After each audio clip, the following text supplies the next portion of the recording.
Hey guys, welcome to the presentation. So today the presentation will be recorded for the general audience. So I'll start my presentation. So my topic today is a 3D printed microbeads energy pack. It's a TNG standard manufacturing and the scale up stuff.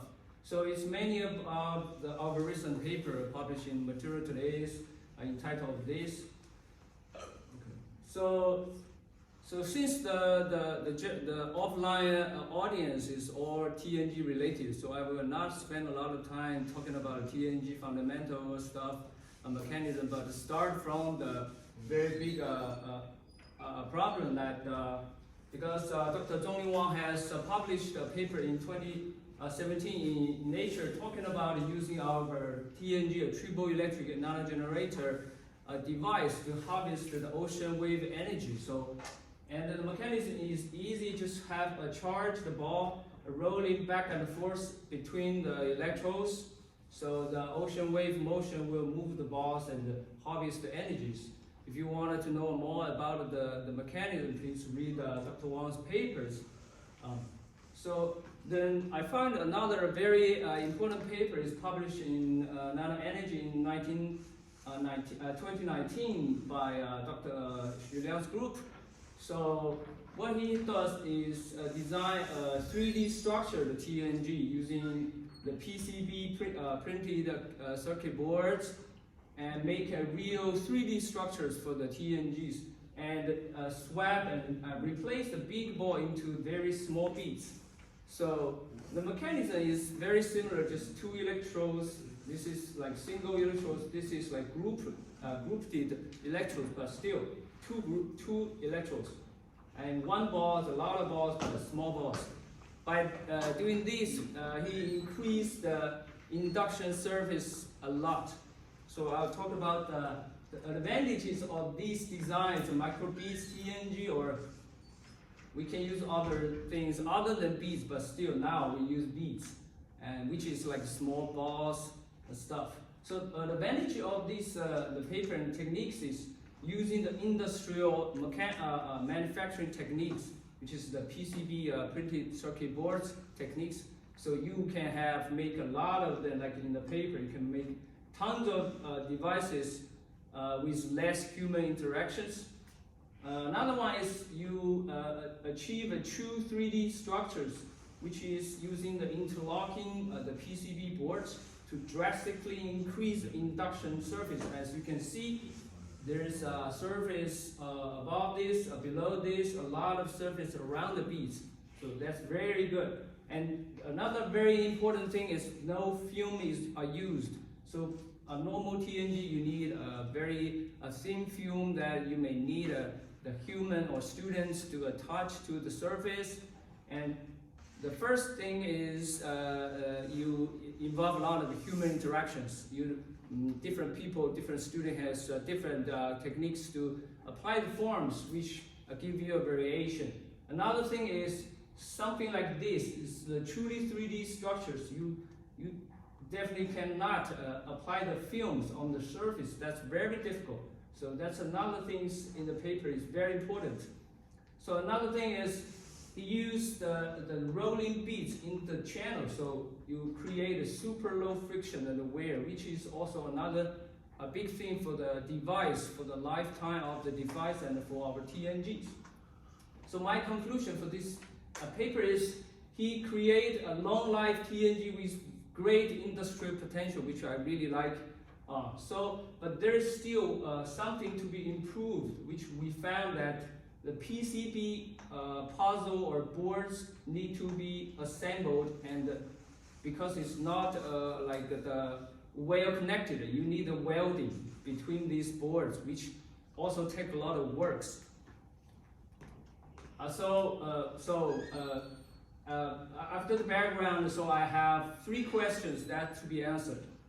So first question is how to improve the manufacturing of that TNG, or maybe to generally every TNGs. So the question 2 is how to choose the materials. Like here is the beads, and what kind of beads you're going to choose. And question 3 is how to optimize the device, and thus optimize the output. So I will answer these 3 questions in my paper and go through it. So the overall picture of our paper is just, and show here, it's a 3D printed TNG, microbeads TNGs, and it has the best output among similar studies here, both the surface charge density and the volume charge density. This is very important when you make it a real device, like you need packaging, you need shipping, you need to consider the weight of the device. So those 2 factors are very important. You cannot just make huge ones and very heavy ones. So we have many potential applications like ocean wave energy harvesting and human motion harvesting, or like sensing or something related with human motion. And here, in our work, we have developed bladeless wind applications. So here, we don't have a rotating blade like the traditional EMG generator. So this is very important for the environment, and it's also portable here, but I'll talk about later in details. So with this, we can have the remote area energy harvesting, and also the residential areas energy harvesting. So the question 1 is how to improve the manufacturing, like we mentioned in before, like the nano energy papers, the PCB stuff. So it is a very simple mechanism, just like beads, charged objects moving back and forth between electrodes. So the manufacturing should be very easy because this mechanism is very easy, just back and forth. So we use 3D printing techniques to make these the devices. And here is show a very like the mechanism, like the simplified mechanism, just beads inside the channels and moving back forth between electrodes. And there is insulating layers between these 2 conductive layers. And this looks easy, but when you make it into like other techniques like CNC, like normal manufacturing, it's not easy because you need to connect 3 pieces together, and there are different materials, normally conductive like a metal or carbon stuff, and insulative is like a plastic or something else. They can it's very hard to connect them. It's also hard to put the beads inside afterwards. So what we have is using the normal use, the FDM 3D printing with the conductive PLA, which is the black parts, conductive PLA, with the normal PLA inside as insulative layers. So with the pause and the insert techniques, which you can see here, when you print in the first layers, you finish, you pause it. You pause the print, you put the beads inside, and you change, swap materials, finish print. So the whole device is fully enclosed, and so you don't have parts of moving out of the device or something, just used as like a box something.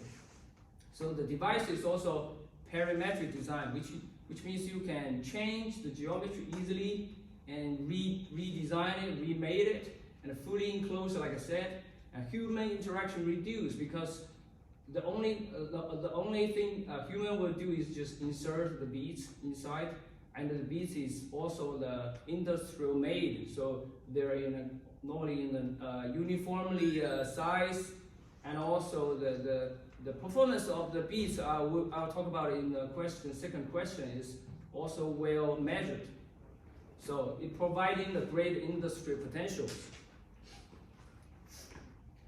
And this is 3D printing several process, very easy, just finished, and the beads insert during the print, but you cannot see that it's not shown here. And here is after the beads is insert, and you can see so many beads are wobbling around because I have just already insert all the beads inside. And here's another one. So this is after print, just to print it.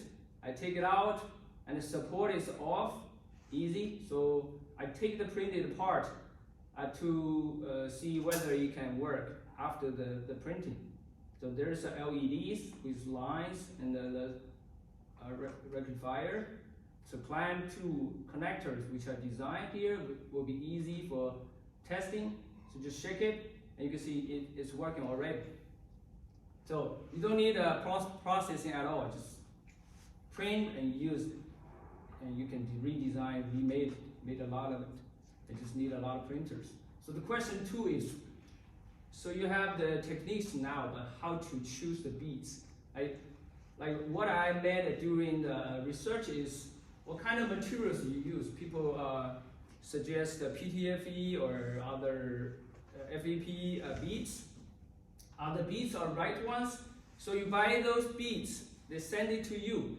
Is it good? Is it as clean as the seller said it is PTFE? It's very good. It is, because sometimes we buy PTFE, they don't give us PTFE. It's just waste my whole print. Like big ones, turns out it's not a PTFE. So they give you the PTFEs. Are the beads good? Because when the manufacturer sends you the beads, they have different PTFEs. Sometimes the PTFE is really good. Sometimes they're bad. I don't know why, but sometimes, so even you have the right materials, right sellers, the beads, you don't know how to measure. If you have like 1 pound of beads, how to measure in bulk whether they're working well, because in our lab we have made thousands of this stuff to do like ocean wave energy harvesting. How to measure it? So in these figures, I have answered all these questions.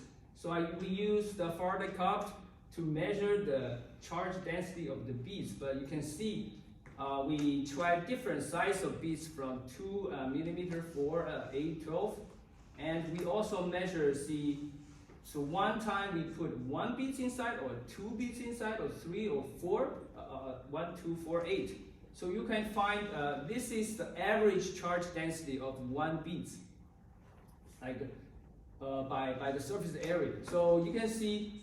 So first trend is the more beads you put, the less of the charge density you get. Means, so if you measure 1 bead, okay, the output is okay, good, very good. But what if you put 8 beads?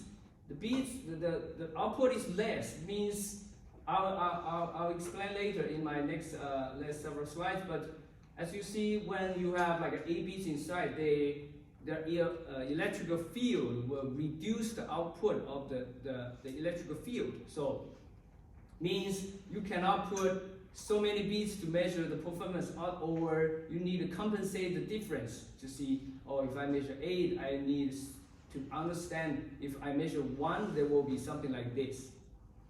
Also, we found that the 4 millimeter ones works the best. I don't know why. Maybe because the manufacturer or sellers, or the geometry, I don't know so far. So now we know we have a method to choose the beads and how to compare different beads.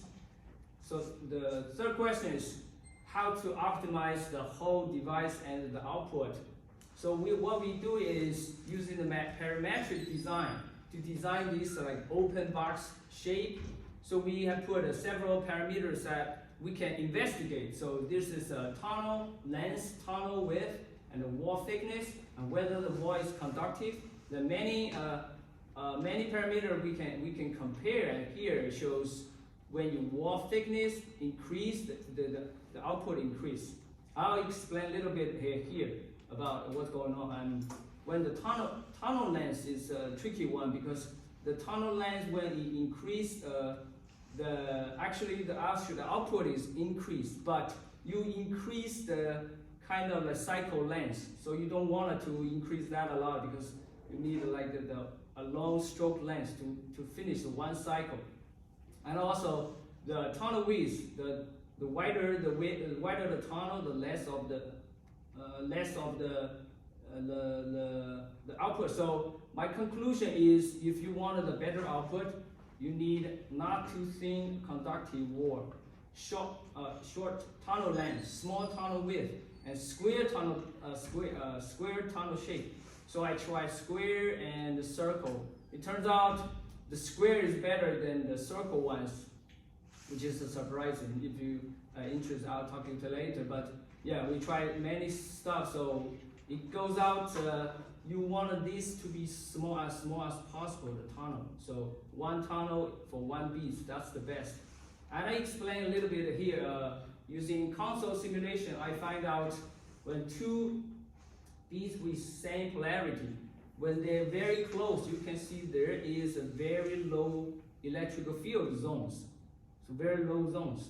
But so if you think about it, if there's electrode between these layers, that zone can take all the electrode parts. But if your electrode is thick enough, the zone is just located in the middle, so you don't affect the output a lot.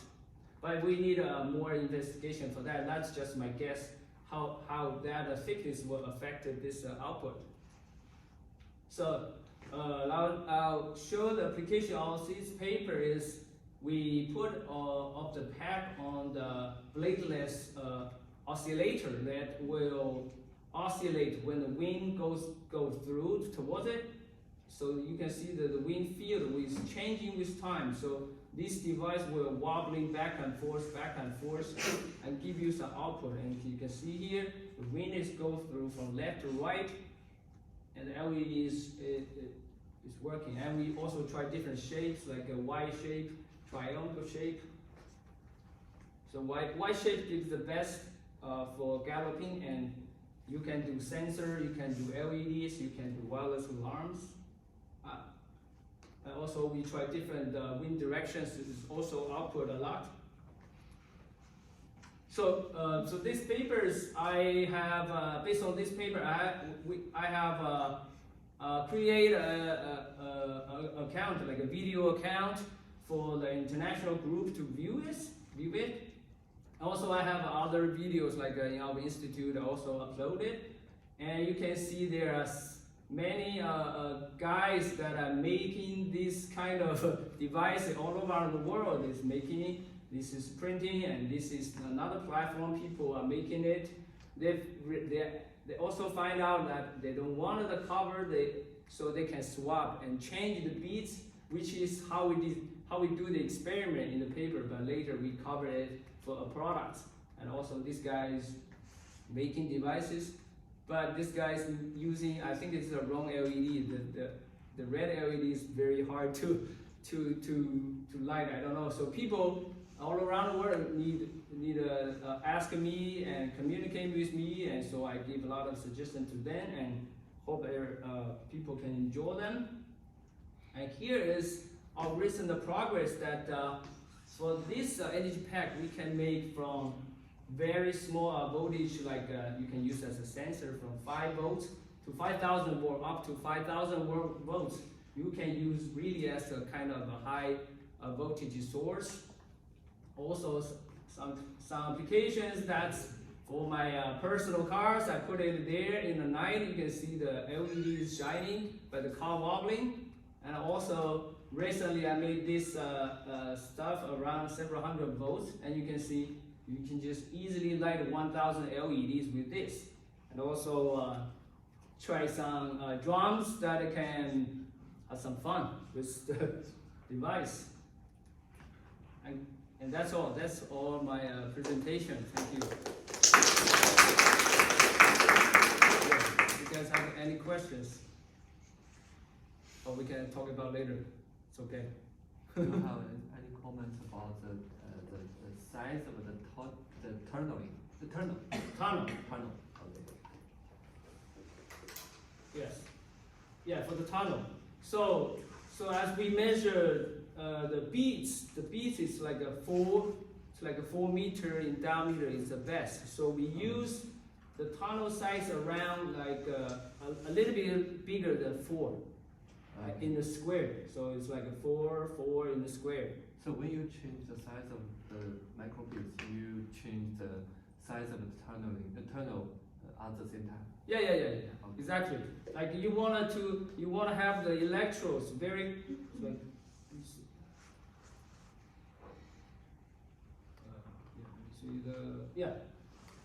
You want the electrode to be very close to the beads, but you don't want it to have like a lot of friction. So you leave a little bit of tolerance. And another thing is what I found, normally I thought like a circle tunnel will be the best for spherical beads, right? But the measurement means the square is better than the circle. That's my thought is for square ones, you always have like two sides connect to the or touching the beads. But for spherical ones, you may only have one very small side is touching the beads because they're not perfectly aligned. Like the diameter is slightly larger. Yeah. And also, I think the people on the internet are trying the hexagons ones. Like normally, in the paper, I thought like a hexagon may perform like a spherical or a circular ones, but they're printing very well and looks really good. I think next time I'll try the hexagon ones to see the tunnel. So, yeah. It's a very good job. So you just give me I think it's a very convenient guide or protocol for design this 3D print device. So what's the limit to your manufacture or materials? So you think so something like this? So you're talking about asking about the limitation of these techniques. Yeah. The not limitation, but limit to what kind of materials, right? So for the conductive materials, now we can have conductive POA. It's a normal use, the POA like 3D printing, but also we have conductive TPU, which is flexible.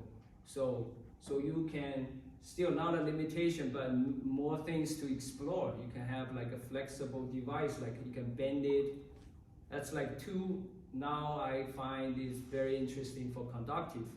Other materials you can have like iron or metal field materials. I don't think they are really conductive but strong. So for materials, you have now two materials to try. And for beads, that's a good question. The beads is actually not that cheap, like around the world, especially if it's not in China, you have like more expensive beads. Then you can try like people on the internet, they try the tubes, PTFE tubes or PTFE any like chunks that don't have a lot of frictions, so you can replace them. And for the like resolution, I think the resolution is okay for now. You don't need to care about the resolution. 3D printing is high enough to make that. Also for the beads diameter, if you have two small beads, the beads will have a lot of very large electrical induction, so it will attach to the electrodes because you have like a positive, opposite charge polarity. You will attach to the surface. It may work like a fluid, so you will have a layer of the beads that will block the induction, so it may reduce the output. So for now, I think 4, 3 is okay, it's good. And larger ones, I didn't try the larger ones, maybe, but I think larger may reduce the surface that you can use. So not so good to use large ones, but you can use like sticks, like make the tarnish longer and use the stick inside and back and forth. That'll be very interesting to try. Yeah. Any more questions? Hi, Professor Cao. Have you ever tried any other conductive materials with different resistance? Because the resistance maybe affects the output performance. Or is there only this kind of materials? That's a good question. So the question is, did you try a different material with omega or like a resistant, right? Electrical resistant. Yes, we tried different POA with different conductivity and resistance. It turns out, I think that the resistance is big, like 100 times something, but I don't think the output is effective. I don't know why it's okay. So the voltage, if you have like 100 volts, I use different POA with 100 times different of the resistance, the output is kind of similar. So like all 100, I think the current is close, the LED that you can power is pretty similar. So it's surprising to me, like they don't really have a lot of big difference. And as you say, other materials, I do try using metal. So not 3D printing, but using like CNC, to drill holes and put 3 parts together. It still works. Yeah, you will have output, but it's not. We don't have a good way to really to manufacture this part. So 3D printing is so far the best. Okay. So if there's no more, you have a question? Yeah. Thank you, Leo. And sorry, I just missed a part of your presentation. And according to this figure, I was wondering, I think the insulator part in this figure serves the role as the spacer to separate the two electrodes, right? Yes. So I wonder, have you ever tried to, for example, increase the weight of the insulator? So what's the impact of the increase to affect the electron output of this device? Yeah, so your question is, so this insulator works, the layer works to insulate, how will be the thickness change the output, right? Affect the output. So first, if you make this very thick, so your stroke length will be increased. The movement of the beads, so the time will increase. So you shake it from the beads from here to here will increase. So I think it will reduce your current at least. So we try to make it as thin as possible. Another thing is I don't want to make it this too thick. This is around like 1 centimeter thick. So normally it looks good, but when you make it like 2 centimeter, it will be too thick for a lot of applications. But for your question is whether it will affect the output. I think it's when it's too thin and the output, the voltage is too high, it will have like a breakdown effect. So the two electrodes will just break down because due to the Pascal law, you have like 3 volts per micrometers. So if you have like 1 millimeter or less, you will have several hundred or several thousand volts. It will just break down. So you cannot make it too thin. Either I don't want to make it too thick. So this is kind of thing we can try to explore. But yeah, like it. So I was thinking that if you increase the thickness, maybe the voltage output can be much higher. Much higher, because the due to the model of the you can think it as a capacitor. If you move the beads, the charged beads to one side and another electrode is much more far away from it. oh. The So voltage can be higher. So you think this electrode will affect this? If the both is basic here, they are a capacitor, but this one will affect this guy, right? Yeah. That's what it's Yeah, so maybe the thickness of the insulator material will impact the distance between 2 electrodes. okay. That would be a good point. I'll try the thickness. Okay, thank you. Any other questions? If there's no more question, I'll end my presentation here. Okay.